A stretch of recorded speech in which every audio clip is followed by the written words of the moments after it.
Smart Business. Experience atau pengalaman dari customer ini selalu difikirkan dan juga dibangun begitu ya oleh para pengusaha. Kira-kira apa ya yang bisa dikulik agar experience-nya dari satu toko ke toko lain, dari satu produk ke produk lain tuh berbeda.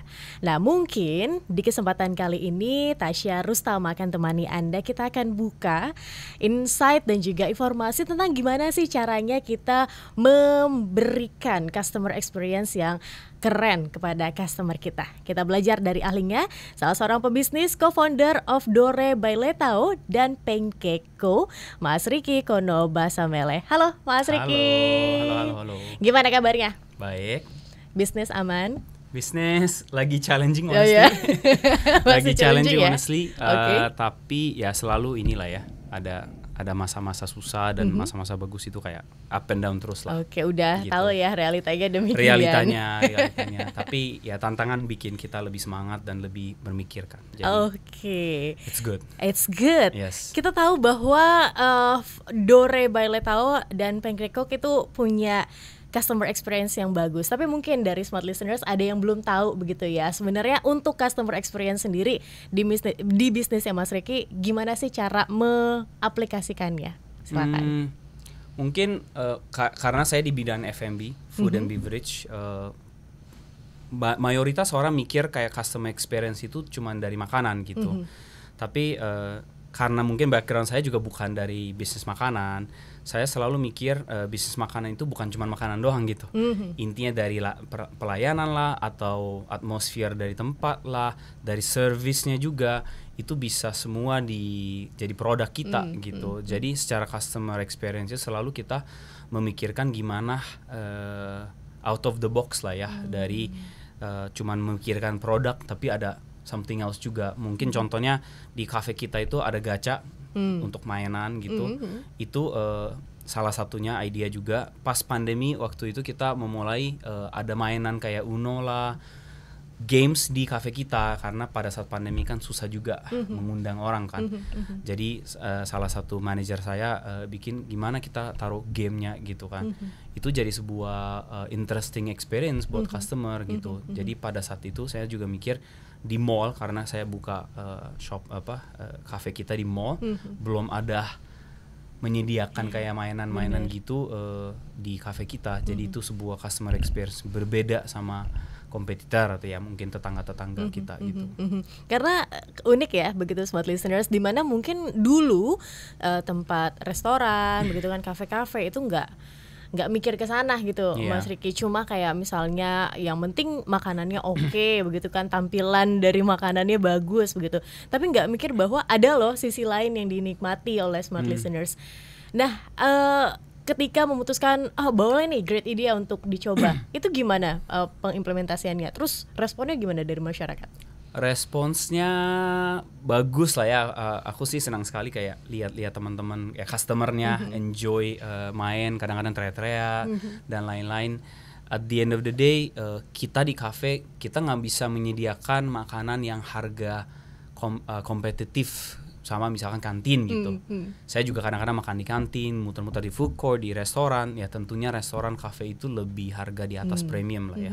Jadi kita itu selalu harus memikirkan gimana nih adding value kepada customer gitu kan.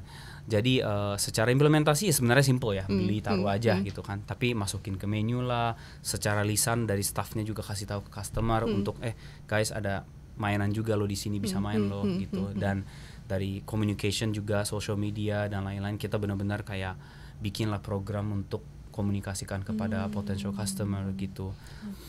Gitu. Berarti ini langkah-langkah yang dilakukan agar ya customer experience tuh nggak cuma kayak formalitas ada aja begitu ya Mas Riki ya, tapi benar-benar diseriusin. Harus diseriusin. Jadi sempat waktu itu lucunya ketika orang main, staff kita itu harus masukin ke POS-nya kita juga.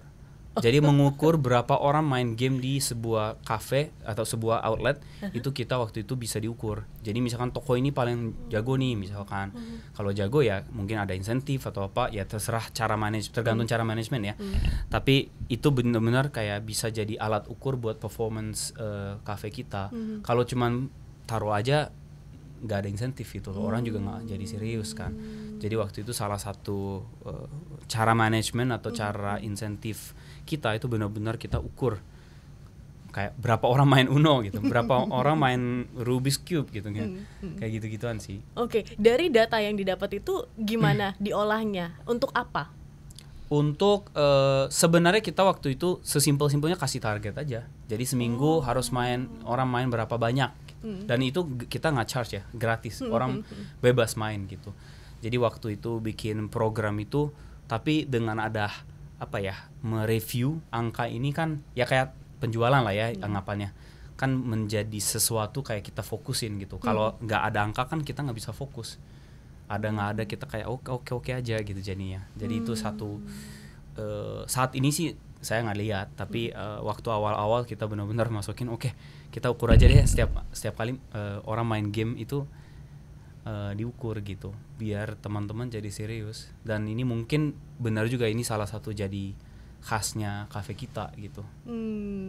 Oke. Selain tadi ada gacha, apa lagi sih yang dilakukan oleh Mas Ricky dan tim? Banyak sih. Ya mungkin secara bisnis konsepnya saya percaya namanya ini mungkin marketing ya, gimana mengundang orang atau gimana orang tahu tentang kita. Secara effort itu it's a never ending gitu. Saya soalnya di kantor saya lebih fokus ke marketing.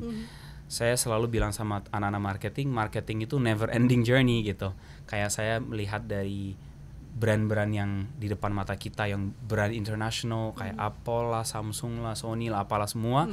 Marketing activity itu kayak never ending. Bener. Begitu ini ada, besoknya ada lagi campaign. Begitu ini ada, besok lagi. Jadi bahasanya agak capek sih. Tapi kita melihat ini sebagai marathon gitu. Jadi anggapannya udah mikir terus. Waktu itu pernah bikin collaboration sama sebuah permainan namanya Tentang Kita. You guys can check it out. Lucu sih, jadi kayak isinya tuh kartu dengan pertanyaan lucu-lucu gitu. Karena cafe kita salah satu temanya happiness, kita mau berbagi happiness kepada customer. Kita kolaborasi sama Tentang Kita, bikinlah Happy Together Time Cards gitu. Jadi isinya itu pertanyaan tentang meng-reminder kepada happiness. Jadi anggapannya kayak family datang pakai kartu ini untuk sambil makan, main game, tanya-tanya gitu. Kayak happiest moment in life itu gimana, atau what do you do when you're happy, apa gitu. Itu lucu juga sih. Pernah lihat kayak satu keluarga main itu, mereka ketawa-ketawa, itu makes banyak artinya buat kita gitu. Oke, banyak kan store atau toko yang menggunakan tema-tema khusus kayak kemerdekaan sekarang mungkin di bulan Agustus itu pakainya merah putih semuanya begitu kan ya. Ketika Christmas pakainya ya banyak salju, kemudian sesuai dengan temanya begitu. Tapi kadang-kadang kan itu cuma formalitas aja begitu ya, Mas Ricky. Kalau di tempat Mas Ricky sendiri di kafenya gimana agar semuanya tuh ya apakah begitu hanya mengikuti seasonal aja, mengikuti tren aja yang ada sekarang, atau sebenarnya bisa loh untuk membuat customer experience tuh berbeda dari tren yang udah ada? Ini tough question ya, karena ya mungkin buat pebisnis, kalau saya percaya marketing yang tadi saya bilang ya, marketing kan never ending. Jadi ketika ada alasan, misalkan 17-an, nanti September ada misalkan mooncake, Chinese New Year nanti Januari, nanti ada Natal, Lebaran, itu sebuah kayak mengikutin nuansa atau kebutuhan orang atau customer consumer gitu. Jadi ada beberapa event yang kita yakin bisa menyediakan produk yang dibutuhkan oleh konsumen gitu. Contoh Lebaran, cookies, orang cari nastar. Udah kayak tutup mata aja udah kayak jelas banget orang butuh cookies karena ada kebutuhan gitu. Ada juga pas 17-an. 17-an sebenarnya orang nggak ada kebutuhan beli kue sebenarnya. Buat kita kan bisnis kue gitu kan. Jadi itu lebih ke campaign untuk meminjem tema untuk naratifnya ke arahnya produk baru dengan naratifnya 17-an, let's celebrate gitu. Kalau saya selalu yang melakukan itu gabungkan apa yang kita mau fokus sama naratif atau occasions gitu. Contoh, karena saya bisnisnya ada 2, Dore jual kue kayak lebih ke kue ulang tahun dan bingkisan kado, hampers dan lain-lain. 17-an itu sama Dore itu kita ada tema tentang love. Jadi kita percaya dengan produk kita bisa membantu orang share love gitulah. Intinya ke keluarga, ke istri, ke anak, orang tua, berbagi cinta ke orang tersayang konsepnya. Jadi kita ambil 17-an, let's share the love for the country gitu. 17-an mari kita menggunakan konsep love dari merek kita tapi digabungkan sama 17-an.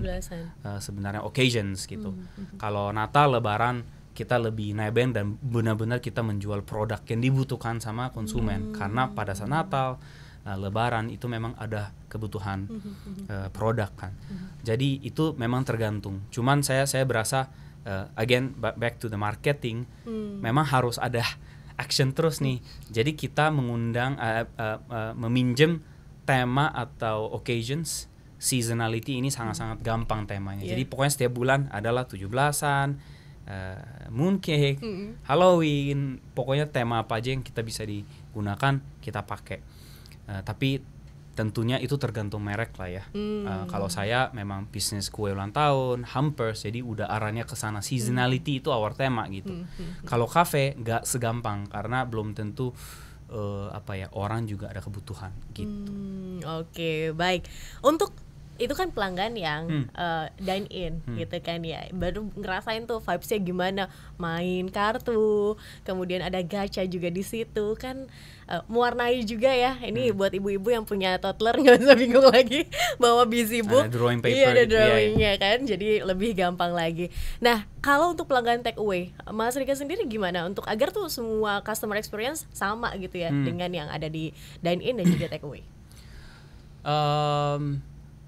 Ya ini mungkin sebenarnya challenge juga buat kita juga. Salah satu challenge itu apalagi di premium brand, begitu konsepnya take away, orang tentunya compare harga kan. Apalagi udah tahu kayak food delivery itu selalu ada comparison harga gitu kan.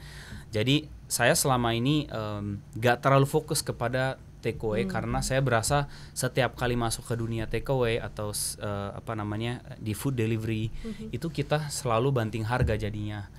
Karena saya main di premium, sebisa mungkin gak fokus ke sana gitu. Karena begitu main di sana udah otomatis kalau nggak ikut promo udah kalah gitu kan. Makanya kita build a direct to consumer channel, which is kalau di Dore kita jual kue ulang tahun itu kita ada WhatsApp channel. Kalau WhatsApp direct kan, orang nggak usah ke channel-channel kayak e-commerce atau apa untuk beli produk kita, tapi kita bikinlah social media, dari social media kita arahkan ke WhatsApp gitu. Jadi di situ orang nggak compare sama harga tetangga gitulah. Dan orang juga nggak terlalu cari promo gitu. Itu salah satu mungkin kebanggaan saya juga, dari awal benar-benar fokus building that channel. Jadi begitu orang semuanya harus ikut delivery, kita nggak usah kayak harus depend on the channel itu, karena di situ itu kayak harga cuman potong harga gitu kan. Dan apalagi konsumen Indonesia itu udah dimanjain terus ya, ada promo A, B, C gitu kan. Gitu. Berarti pun juga bisa kolektif database ya, jadi lebih tahu kan sebenarnya konsumennya dari mana aja. Ada keuntungannya untuk lebih personal. Thank you Mas Riki untuk insight-nya. Itu dia gimana cara kita untuk create the customer experience. Smart listener, semoga bisa juga lancar untuk Anda yang ingin menerapkannya di bisnis Anda, terutama untuk bisnis yang langsung direct ke customer gitu ya, Mas Riki. Dan kita nantikan episode lainnya, perbincangan dalam podcast Smart Business lainnya, Mas Riki. Terima kasih dan kami akan temui Anda lagi di episode yang lainnya. Kami pamit undur diri. Akhir kata saya Tasya Rustama dan Mas Riki. Kami pamit. Sampai jumpa. Smart Business. Lead you better.